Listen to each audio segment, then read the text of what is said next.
আচ্ছা, কেমন আছেন এখন? আল্লাহ ভালোই রাখছে। আপনার কি কি সমস্যা ছিল?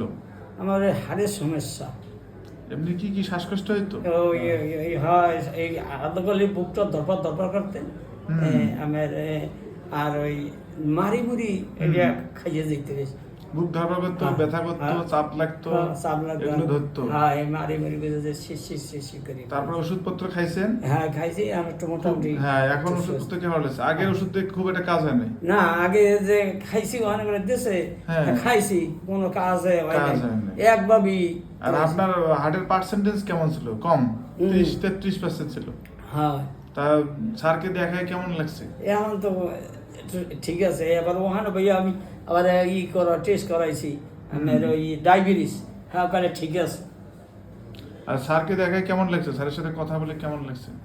ভালো লাগছে। স্যারের সাথে তো যোগাযোগ করার নাম্বারও আছে। হ্যাঁ তা স্যারের জন্য একটু দোয়া করেন। আল্লাহর ইচ্ছা আর আপনাদের জন্য দোয়া থাকলো। দোয়া করবো, নামাজ পড়িও দোয়া করবো আল্লাহর রহমতে। আর রোগী থাকলে পাঠাইতে